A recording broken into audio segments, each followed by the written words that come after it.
Queridos amigos, boa noite a todos. É um prazer retornar em Rio Preto, encontrar rostos, amigos, corações queridos, nesta noite e conectando-nos a mais alto, buscando o auxílio dos benfeitores espirituais, para que possamos ser inspirados, não só a receber a semente desta mensagem, como também passá-la adiante no nosso dia a dia, que é o maior desafio de todos nós. Hoje nós vamos estar falando sobre educação, mas uma educação transformadora. Vamos dar ênfase no ensino moral de Jesus. Aquilo que a introdução do Evangelho segundo o Espiritismo nos chama a atenção no quinto item, propondo ali, nesta obra, trabalhar este conteúdo moral que liberta nossas almas. Entendemos que, com o passar do tempo, de encarnação a encarnação, dentro dos processos reencarnatórios, do qual todos nós, sem exceção, aqui presentes, estamos incluídos, este processo que denota a nossa maturidade espiritual, quando estamos aqui, almas encarnadas, quando estamos desencarnados, como o espírito que somos, faz com que pouco a pouco eu vou compreendendo o chamado de Jesus. E nós já podemos deixar aquela condição de criaturas que apenas observa e admira o Cristo. Nós já temos condição para isso. Nós precisamos assumir os reais deveres do Espírito, para que assim possamos caminhar juntos. A proposta é mãos unidas, para que assim venhamos a encontrar soluções. Mas esta frase não é tão simples assim.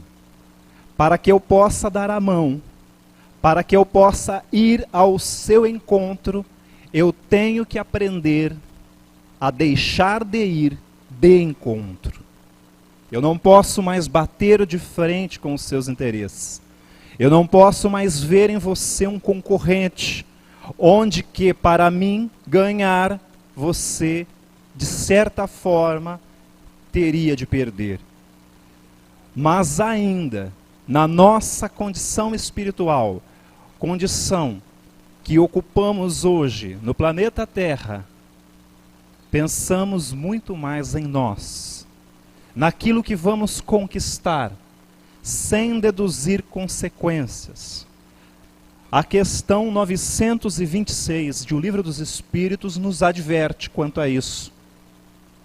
Quando Kardec, colocaremos aqui com nossas palavras, quando Kardec questiona os benfeitores sobre a questão das nossas necessidades, se conforme fôssemos criando artifícios para nos satisfazer dentro do campo das nossas ilusões, se isso não nos tornaria escravos, a ponto que os benfeitores vão responder que sim.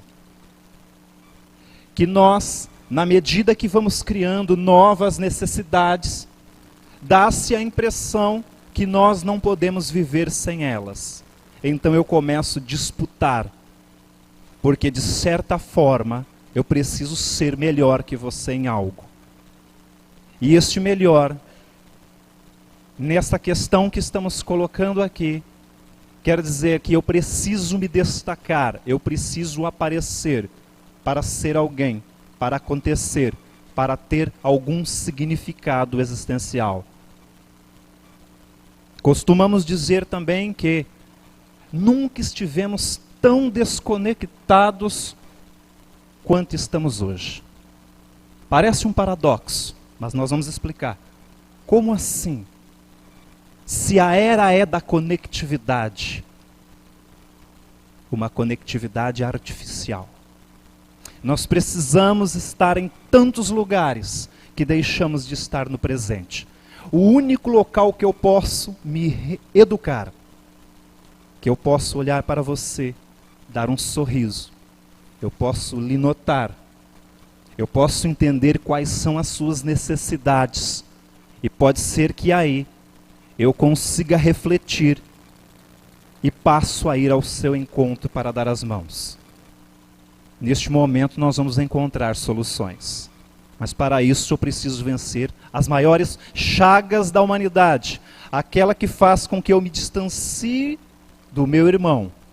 Aquele que eu juro amar. Dentro das propostas que o Cristo nos deixou. Veja que interessante. Parece que nós estamos em um círculo vicioso, mas apenas circulando na periferia, enquanto o ensino moral nos chama para o centro, para que possamos focar, e nos pede, não te tornes uma enciclopédia ambulante. Transforme tua informação, transforme as instruções que você já tem e que recebeu ao longo desta encarnação em conhecimento. Penso que aqui é o maior desafio de todos nós. Transformar aquilo que já temos em mão em conhecimento. Educação transformadora se faz quando eu permito trabalhar aquilo que eu sei no campo do intelecto, passando pela transformação para o campo do coração. Por isso o Evangelho segundo o Espiritismo, no capítulo 6, o Cristo Consolador, o item 5, o advento do Espírito de Verdade, ele vai nos pedir, logo no final deste item, que amemos como o primeiro ensinamento e instruímos como o segundo. Então aqui nós temos de estabelecer uma urgência quanto às nossas necessidades. Muito bem. Eu volto novamente na questão 626 para podermos amadurecer de uma forma prática, bem eficaz, bem dia a dia, ou seja, contextualizar esta questão do Livro dos Espíritos para que possamos poder aplicá-la de forma eficaz na minha rotina de vida, na nossa rotina de vida. Então, uma vez que nós estamos criando essas necessidades artificiais, estamos nos tornando escravo delas. Porque eu tenho tempo para tudo, menos para mim. Porque pode ser que eu não sou tão interessante assim. Mas eu quero que você me note. Mas como eu não sei muito bem quais são as minhas prioridades, eu vou me frustrar muitas vezes, porque eu exijo de você algo que eu nego fazer para mim. É impressionante. Eu tiro das minhas mãos a proposta santificante, concedida pela misericórdia divina, para que eu, nesta jornada reencarnatória, nesta proposta, dentro da minha programação espiritual, venha evoluir. Mas eu quero que você me faça feliz. Parece que não tem nada a ver com a educação que nós estamos falando, não é mesmo? Mas nós vamos chegar lá. O processo é sistematizado. Mas em um dado momento, os benfeitores espirituais, ainda nesta questão 926, tem uma frase-chave, uma afirmação que abre os nossos olhos. E aqui é muito importante usarmos do bom senso, porque como raça dominante, somos criaturas que pensam. E se já pensamos, significa que já podemos fazer escolhas inteligentes. E se eu sou dotado de inteligência, a pergunta talvez inteligente aqui seria: por que eu escolho sempre aquilo que me prejudica? Porque eu tenho justificativas. E as justificativas me sabotam. E aqui neste momento, o Espírito vai dizer assim: é mais rico aquele que tem menos necessidade. Parece simples, mas vai exigir daquele que está debruçado nesta questão muita calma, muita maturidade para entender o que ele está dizendo. É uma educação transformadora, não é uma simples frase. Olhe com o olhar do Espírito. É mais rico aquele que tem menos necessidade. Pode ser que, devido a algumas prioridades que eu tenho em meu mundo íntimo, eu não vou dormir essa noite em paz. Porque eu preciso ressentir, por exemplo. Eu preciso estacionar no terreno da mágoa. Não satisfeito, eu evoluo essa mágoa para um ressentimento de nível mais profundo e desenvolvo até um ódio. É grave. Mas muitos de nós, por achar que tem uma justificativa, porque elas estão embasadas em uma razão, vai ferir o próximo. A razão mata. A razão puxa o gatilho. Ter razão não significa que você está certo. Mas somente aquele que despertou como Espírito, que começa a fazer luz em seu coração, consegue reluzir nas trevas da ignorância. Caso contrário, eu vou agir. Eu vou lhe ferir. Porque eu tenho esta personalidade assim, eu vou afirmar. E se eu lhe incomodo tanto, mude-se. Eu corro o risco de ficar só. O terror da solidão que muitos de nós enfrentam dentro da programação reencarnatória. Isso seria muito bem explicado se eu fosse um bom aluno e me debruçasse no capítulo 5 do Evangelho segundo o Espiritismo, na lição 23, tormentos voluntários. Estes tormentos que eu faço questão que eles estejam presentes no meu dia a dia. Eu não abro mão de ser infeliz. E podem acreditar, muitos de nós vai ter abstinência se não ressentir hoje. Fissura por falar de alguém. Aí eu vou encontrar no Evangelho segundo o Espiritismo, capítulo 17, sede perfeitos, lição 3, o homem de bem, logo nos primeiros parágrafos. A afirmação apelo, que ao mesmo tempo se transforma em pergunta para nós. Alguém tem de que lhe censurar hoje? Todas as nossas atitudes estão em harmonia com o outro? Eu fiz justamente aquilo que eu gostaria que fizesse para mim? Mas como que eu vou responder isso se eu não sei quais são as minhas prioridades? Saber o que é uma prioridade é algo muito sério.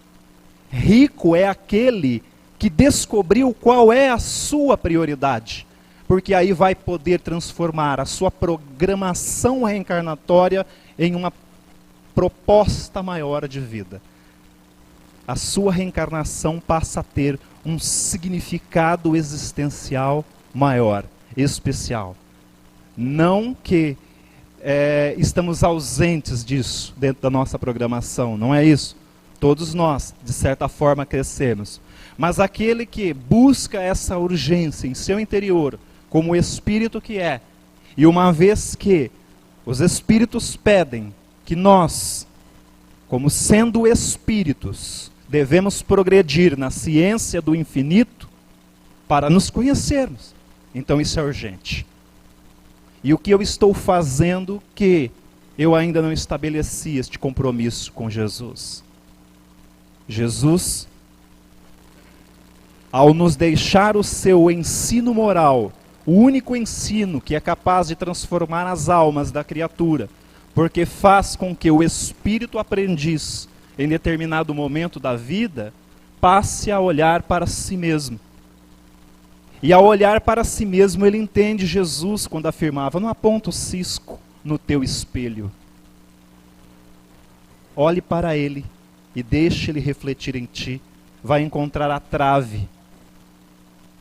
Tu só não faz isso porque não encontrou oportunidade. E muitas vezes, nós queremos ser puritanos espíritas para nos tornar uma enciclopédia, doutores em espiritismo. Mas pouco vamos ter a ver com o espiritismo. Uma vez que Cristo quer que nós edifiquemos o seu templo no coração e não fora dele. Por isso Kardec, volto novamente a trazer o Evangelho segundo o Espiritismo aqui na introdução. O objetivo desta obra, já no segundo parágrafo. Por isso que ele já vai dizer assim, afirmando: muitos de nós admiramos os conceitos evangélicos. Só. Mas pouquíssimos conseguimos deduzir as suas consequências. Olha a expressão, deduzir. Estamos falando de educação. Deduzir uma consequência. O espírito precisa estar maduro para isso. E maduro não denota idade física. Não denota idade física. Usar a capacidade intelectual para transformar aquilo que eu já sei, aquilo que eu tenho como bagagem de instrução, de informação, para que estes atributos possam me transformar no melhor que eu posso ser para manifestar a você. Jesus desce das alturas, encarna no planeta Terra e em nenhum momento impõe ou violenta alguma consciência. Nós fazemos isso. Nós estamos muito mais preocupados com o tanto de sermões que vamos decorar do que a nossa própria cura. Aí nós vamos ler um livro, Mensageiros, de André Luiz, psicografado por Francisco Cândido Xavier, e vamos nos assustar com os primeiros 13 capítulos, porque vamos encontrar ali irmãos preparados para assumir sua programação reencarnatória com êxito, e falharam, porque o poder, porque a vaidade, porque o orgulho, porque o egoísmo os dominaram. E esta questão da ignorância está nos cegando. Nós estamos nos tornando alienados. Então aquilo que está sendo comum nos dias de hoje, nós já estamos passando a dizer que é normal. Nós estamos banalizando alguns conceitos. Então hoje nós convidamos para entrar pela porta da frente das nossas casas, dos nossos lares, esta alienação. Nós fazemos campanhas inúmeras e lindas para a prevenção do uso abusivo de substâncias químicas, as drogas. Mas nós não pensamos duas vezes em abrir as portas para que essas mesmas substâncias, lícitas a princípio, entre pela porta da frente. E muitas vezes, muitos de nós, vamos nos negar a dar uma festa de comemoração do aniversário de 1 ano do nosso filho, se não tiver ali o alcoólico. O que vai ter? É a primeira coisa que nós queremos saber. Então é preocupante. Jesus afirmava que onde estiver o seu tesouro, ali também está o teu coração. Onde estiver a tua prioridade, aquele pensamento persistente, a mente, ali vai estar o teu foco de atenção. Então nós vemos hoje, agora voltamos na questão desconectividade, nós vemos hoje, em épocas de rede social, esta ferramenta abençoada e conquista da evolução, do progresso, que deveria ser para nós a maior ferramenta de evangelização das almas, nós nos preocupamos muito mais em divulgar guerras ou dar o nosso grito de insatisfação porque o país não mudou. A pergunta é: o que eu faço? Ou eu sou aquele que Jesus afirma, hipócrita? Eu não te conheço. Tu só fala o meu nome, mas pouco tem a ver comigo em termos de educação transformadora. Então esta proposta de introduzir na criatura o germe da boa educação é dever nosso, de todos nós. Eu não estou falando aqui do educador acadêmico apenas. Não. A tarefa é família. Nós precisamos focar com urgência esta questão. Família. Porque muitos meios de comunicação estão, de certa forma, a desestruturando. Mas não são os meios que a desestrutura. Somos nós que temos as tendências inferiores para isso. Nós sabemos, por exemplo, temos conhecimento. Somos espíritos, almas encarnadas, destinados a uma evolução. O Cristo já esteve conosco. Deixou o maior tratado da imunologia espiritual para as nossas almas. E poucos de nós sabemos as reais verdades sobre a proposta do Cristo. Apenas admiramos. Apenas estamos observando o andar do Cristo.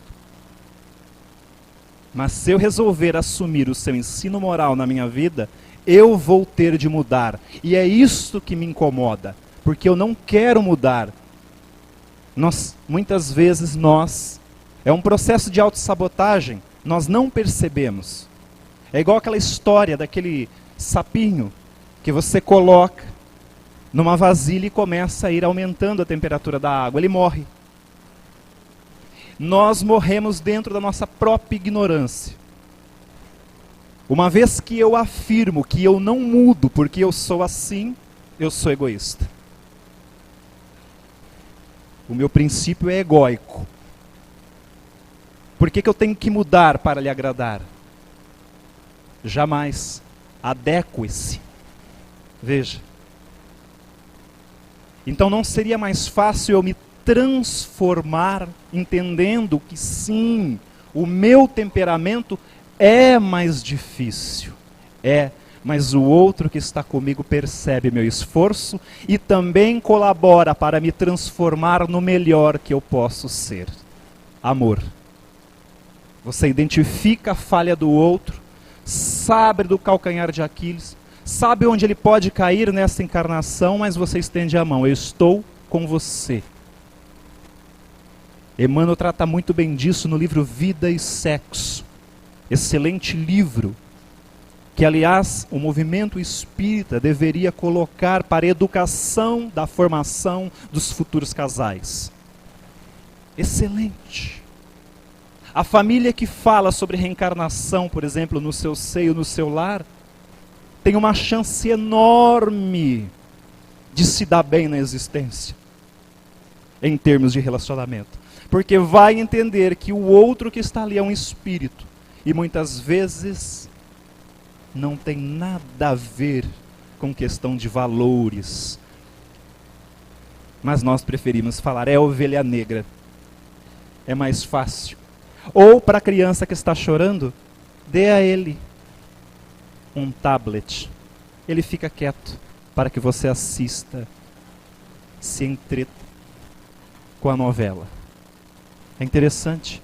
E não estamos dizendo para parar de fazer isso, mas sim de educar. Mas como conseguir organizar todo este conteúdo de informação que já temos, toda esta tecnologia abençoada que temos, e fazer com que ela trabalhe para nós. Como isso seria possível nos dias de hoje? Quem é o agente que pensa? Quem é o agente que toma decisões? Quem é que opera? Quem são os responsáveis? Somos nós. E por que nós ainda afirmamos que isto fez isso comigo? Como assim? Então nos falta informação. Se eu sou o ser pensante, se eu já possuo inteligência suficiente para deduzir o que é bom, o que é mal, logo nós poderíamos resumir uma simples pergunta de modo inteligente. Por que eu ainda insisto nisso? Aqui nós entramos na educação do espírito. Nós insistimos nisso porque isso tem a ver com os meus instintos inferiores de espírito. Eu sinto prazer em fazer isso. Eu sinto prazer em trair, em enganar. Eu sinto prazer em usar dos talentos da fortuna para lhe subjugar. Um exemplo. Eu sinto prazer do poder que me é dado para lhe escravizar, como tirano que sou. É do meu instinto inferior. Por isso eu saboto. Por isso, muitas vezes nós vemos a corrupção se alastrando. Porque tem a ver conosco, com o íntimo. E a menos que uma educação transformadora entre no cenário para fazer parte, e note, não é nenhuma nova educação. Esta educação está conosco desde o Cristo. É a mesma educação da ética, do amor, do respeito à vida, pelos seres vivos. Uma criatura bem instruída, desde a mais tenra idade, e eu vou mais longe, eduque o casal de namorado para que eles saibam edificar um lar para aqueles que vão nascer ali. É bem antes. A educação transformadora começa agora, com os pequenos. Para que quando estes espíritos, que vão necessitar da tua experiência, da tua condição de evolução, de pai, de mãe, que assumiu na espiritualidade, dentro da programação, olha, eu consigo dar conta desse recado. Tenho estagiado aí e consigo. Pode mandar esses dois aqui. Nós vamos receber ele no nosso lar, lá em casa, e nós vamos educar essas criaturas. Aí, na hora que nós reencarnamos, tudo muda. Porque nós somos seduzidos pelas facilidades deste mundo. Agora veja bem, é preciso abrir um parêntese aqui, para não achar que nós estamos sendo contra o que nos é oferecido nesse planeta. Onde eu vou buscar essa informação? E de modo doutrinário, novamente no Evangelho segundo o Espiritismo. Vou novamente no capítulo 17, sede perfeitos, só que agora eu chamo o item 10, o homem no mundo. Nós estamos inseridos em lei de sociedade. Por isso, estamos condenados a viver com espíritos de caracteres diferentes. Escala espírita, segundo Allan Kardec em O Livro dos Espíritos. Não somos todos iguais em temperamento, no domínio das emoções. Alguns estouram mais fácil, outros suportam mais. Uns são pacientes, outros não. Não. Nesse sentido que não somos todos iguais. Então muitas vezes eu vou conviver com uma pessoa de temperamento mais difícil. Se eu tenho uma bagagem maior de instrução, eu vou deduzir o quê?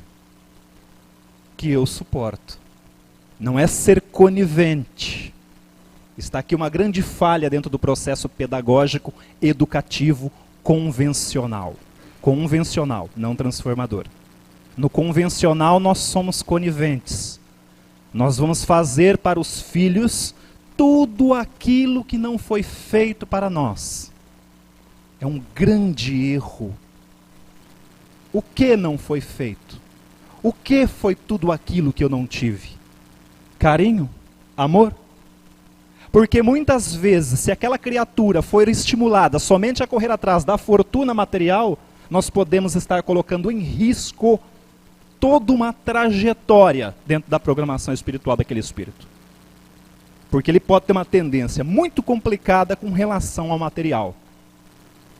E pode ser que após conquistar, venha prejudicar. E não estou dizendo também que não podemos conquistar. Tudo é bom senso. Novamente eu volto para buscar apoio doutrinário. Estamos inseridos em lei de sociedade. Isso significa o quê? Que temos de evoluir segundo a lei de sociedade deste mundo. Temos de estudar, temos de nos formar. E aí cada um vai escolher o seu caminho e sua vocação. São os nossos talentos. São as qualidades espirituais que cada um de nós traz. Uns são as mãos abençoadas que faz o pão. Outros lançam o trigo no solo. Outros são bons advogados, bons médicos. Mas todos nós, e aqui é afirmativo, sem exceção, necessitamos uns dos outros. Nós nos pertencemos como família humana. E toda vez que eu firo você, com a minha visão estreita e pequena, eu estou ferindo o coletivo. Porque eu me dou o direito de que a minha visão pequena, estreita, assuma um espaço que lhe incomode. Mas eu vou me sentir feliz muitas vezes. E vou afirmar que eu sou meio assim, que transparente. Entende? Eu falo aquilo que vem. Muitas vezes nós estamos sendo tão transparentes que já não estamos nem mais nos enxergando. Nós temos que começar a rever os nossos conceitos do que é educação do espírito. Doutrina espírita. E eu acho que isso é uma coisa que muitos de nós leva tempo para entender. Doutrina espírita é consoladora. Amai-vos. Primeiro ensinamento. Consola. Consola. A pessoa que chega aqui, ela quer ser abraçada, ela quer ser acolhida. E às vezes ela está numa rebeldia interior, que ela precisa ser compreendida. Doutrina espírita consola, acolhe e depois dá o pão espiritual, a instrução, o segundo ensinamento. Para que eu possa gerar em mim qualidades, multiplicar o meu talento e também lhe abraçar, lhe consolar. Isso é multiplicação do pão interior. Isso é água viva jorrando da nossa fonte espiritual.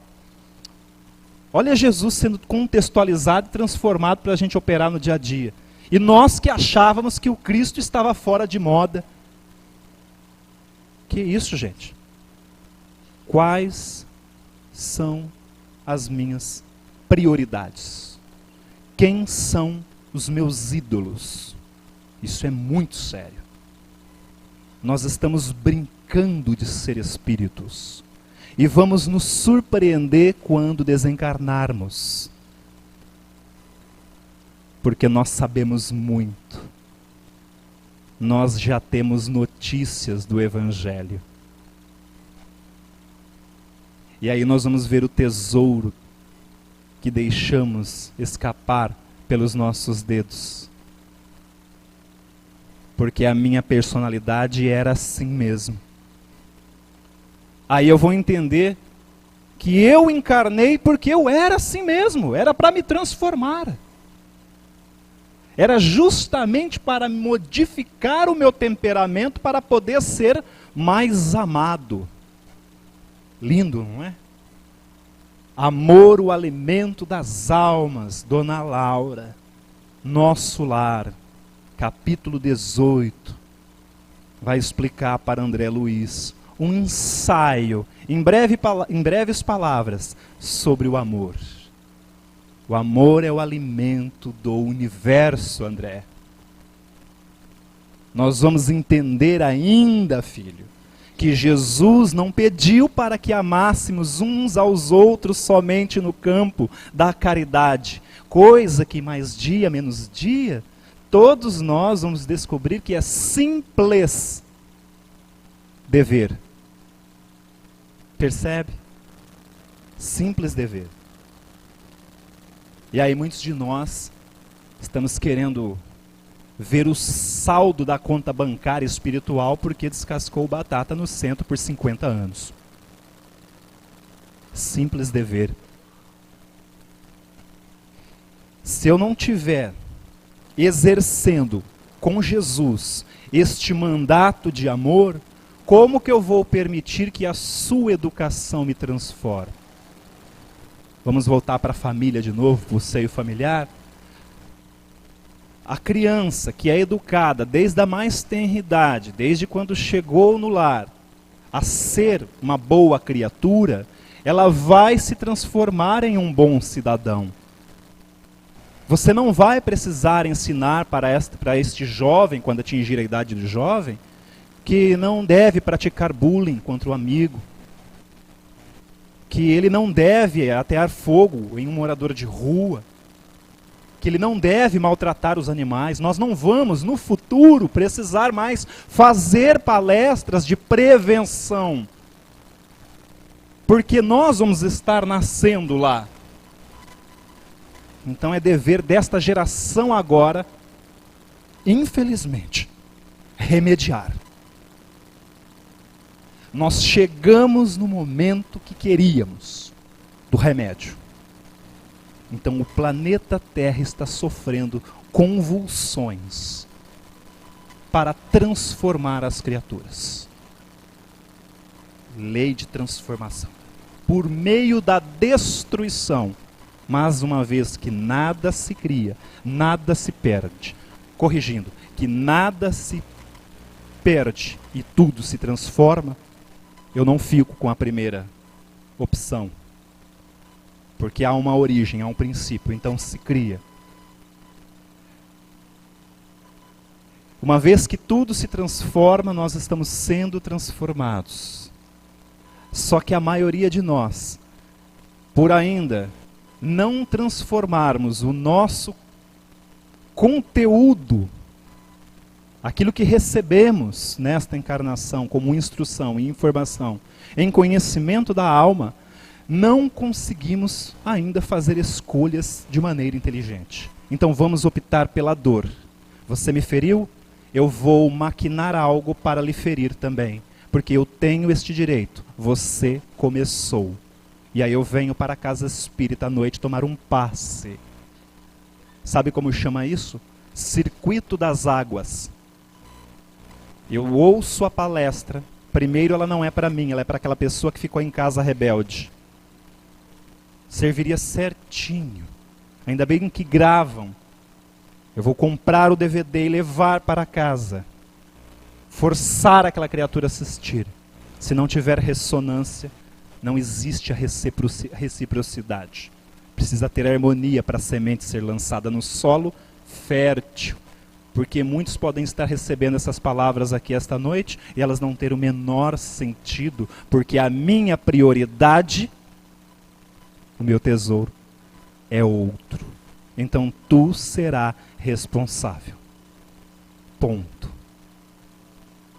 Então à medida que eu vou utilizando do meu conhecimento para pôr em prática no dia a dia, eu vou me transformando. E com isso transformando aqueles que estão sobre minha tutela.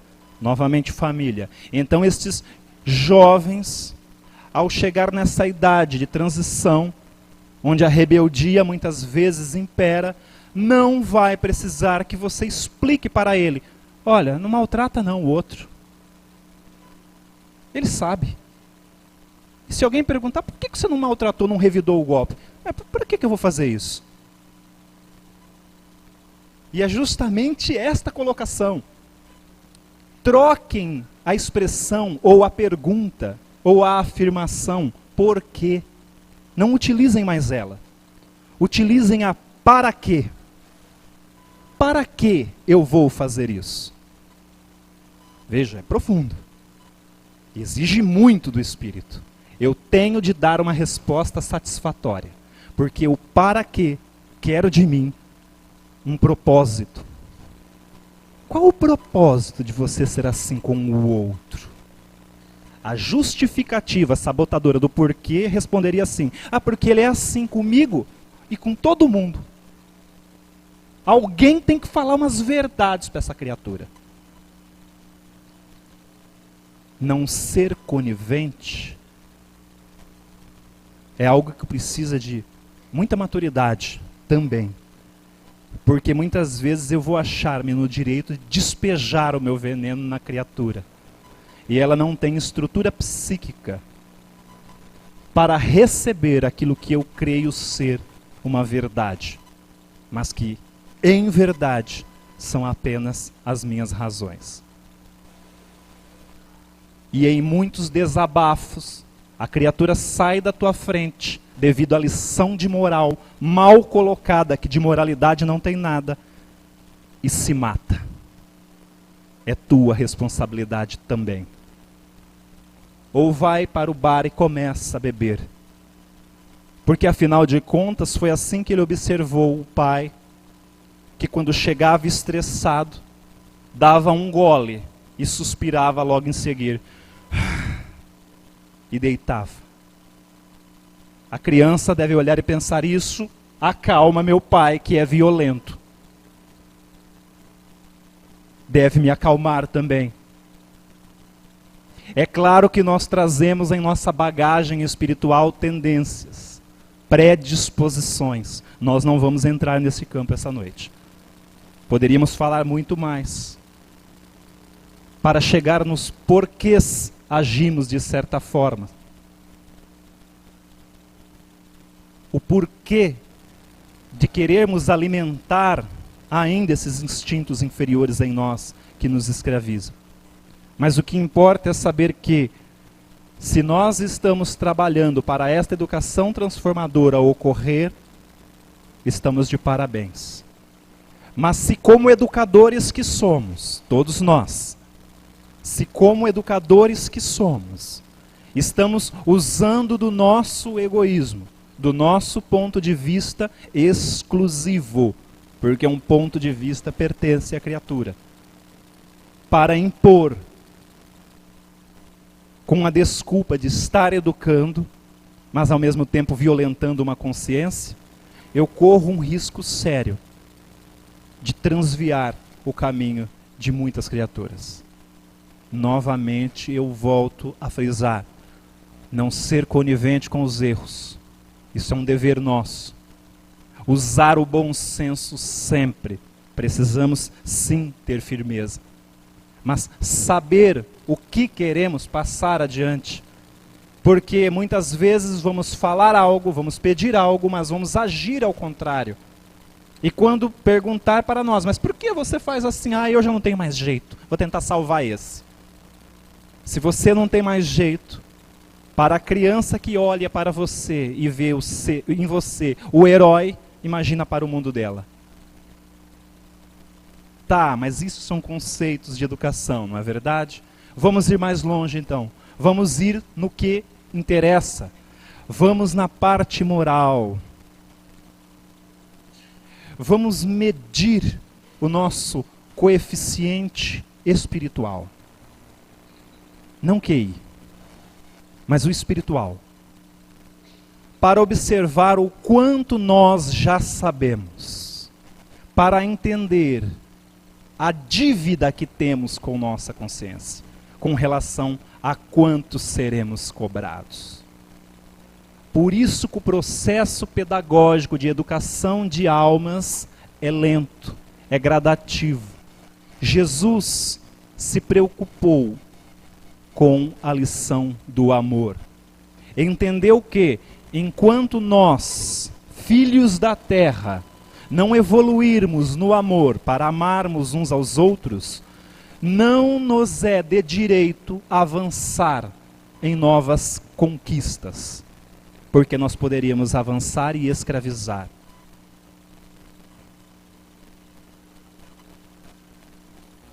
E aqui, conforme eu vou amadurecendo-me espiritualmente, eu vou avançando. Aí eu vou entender porque Jesus não sentou nos bancos há 2000 anos atrás para falar em vida em outro planeta, para falar em teorias quânticas que dá origem a estruturas siderais, para falar dos engenheiros planetários. Ele não se ocupou disso, porque primeiro era preciso instruir para que nós aprendêssemos a amar. O planeta estava em perfeitas condições para receber a boa nova de Jesus.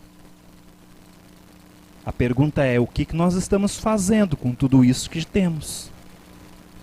Estamos reencarnados no Brasil, um país livre, entre aspas, para que nós possamos professar a religião que quiser. E por que eu coloquei aspas? Porque muitos de nós ainda odeiam o outro, porque segue uma outra linha religiosa, um outro caminho religioso. E usamos como desculpa a imagem do Cristo. Não mudamos muito do tempo em que estávamos encarnados defendendo a Guerra Santa. Uma vez que você não pensa como eu penso e não interpreta as Escrituras da maneira como eu interpreto, você é inimigo de Deus. Portanto, é meu inimigo e eu posso lhe prejudicar. Quando não, ele vai lhe condenar a um sofrimento eterno. O que tem de transformador aí? Uma vez que este ser supremo é amor puro, mas ele se irrita com o seu desvio. Veja, com a sua decisão, com a sua escolha. Logo nós, como seres inteligentes que somos, vamos começar a pensar, meu Deus, mas eu tenho essa capacidade de lhe incomodar? Realmente eu sou a pessoa. Aqui eu começo a chamar a atenção do Espírito. Porque não importa a indisciplina, os gritos, os choros da minha rebeldia espiritual. Eu vou evoluir. Deus ama tanto o verme que está ali nas entranhas do pântano, quanto ama o anjo que estagia ao lado daquele verme. Educação transformadora é olhar para a questão número 1 do Livro dos Espíritos e observar a afirmação do Espírito de Verdade que diz: Deus é inteligência suprema, causa primeira de todas as coisas. Pegar essa questão número 1, guardar em banho-maria, e no momento que você começar a estudar o Evangelho, você vai se deparar com o capítulo 5, Bem-aventurados os aflitos. E lendo este capítulo, você vai ler o item 3, Justiça das aflições. Você vai se recordar da questão 1. Quem pratica injustiça somos nós. Não há injustiça nas leis perfeitas. É que o nosso orgulho não admite uma perfeição acima do intelecto humano, que é muito pequeno e limitado para entender a grandeza de seres espirituais. Por isso não se curva. Nós temos dificuldades de nos curvar para atender uma criança, porque não conseguimos subir no nível dela. Imagina sequer para entender um ser de dimensões superiores como Jesus.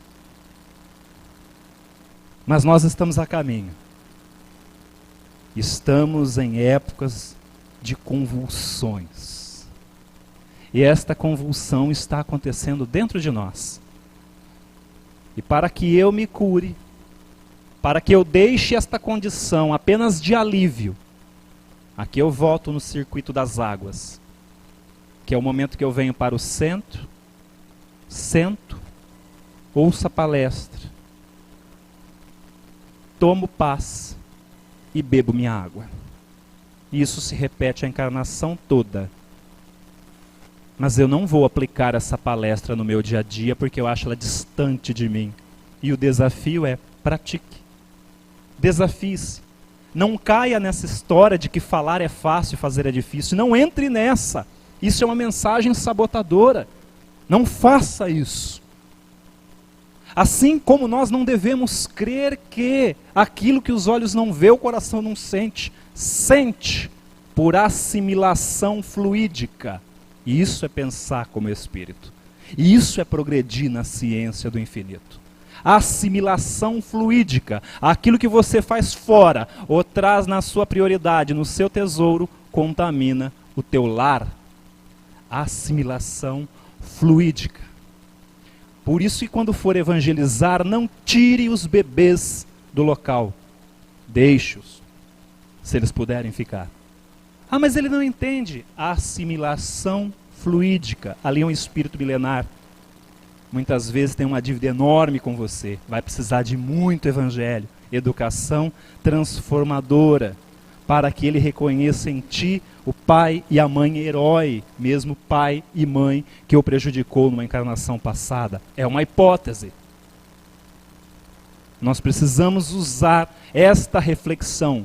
Pensar como espíritos para progredir na ciência do infinito. E aí nós vamos entender o que essa educação transformadora é capaz de fazer conosco. O que é se curar e o que é ter apenas o alívio da situação. Cura exige comprometimento.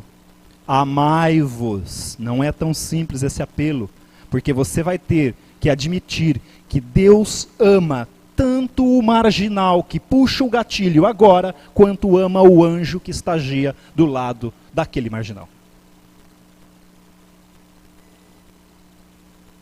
Dá para ter noção dessa dimensão?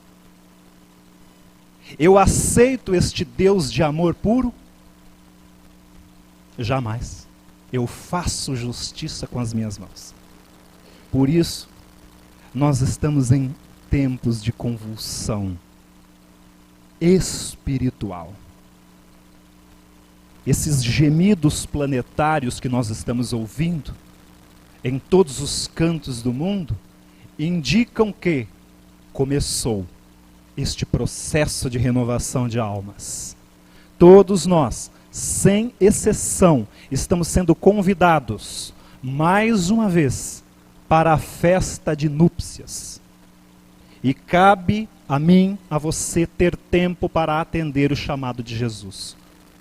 Porque se nós chegarmos lá e o traje não servir, significa que eu não me adequo mais às necessidades educacionais deste planeta. Portanto, todos nós somos importantes uns para os outros. Devemos agir. Mas devemos começar agora, não amanhã. Felicidade é agora, é relativa. Sim, é uma felicidade relativa, mas os espíritos dizem que é tão imensa essa felicidade relativa que nós vamos ficar extasiados o dia que pararmos de dar desculpa para ser infeliz. O dia que pararmos de alimentar as nossas infelicidades para que elas se tornem maiores do que nossa felicidade. Para que eu faço isso? Qual que é o motivo? Aqui eu não tenho mais justificativa, porque eu estou desnudo. Eu estou face a face com o Evangelho do Cristo. E a voz que ecoa no deserto da consciência é: vem e segue-me. Mas antes transforma a ti mesmo. Deixe estes mortos, estas coisas que não são tua, e que tu carregas no íntimo. Deixe estes mortos para que eles próprios se sepultem. Aqui eu escolho. Aqui eu devo usar a minha inteligência. Será que a doutrina espírita, o ensino moral de Jesus, conseguiu me tocar a ponto de eu aceitar este mandato de amor? Ou eu estou apenas buscando alívio, buscando ser remediado? Porque afinal de contas, a culpa do mundo ser assim, da educação ser assim, é tua, é dos professores, menos minha. É castigo, menos nós. E somos responsáveis pelo bem que deixamos de fazer. Que todos nós possamos não só se impressionar com os fenômenos, mas sim permitir com que esses pilares da doutrina espírita, aliados à mensagem do Cristo, ensinamento moral e transformador, nos transformem. Que estas sementes possam ser distribuídas nos vossos lares. Que Jesus nos abençoe. Muito obrigado.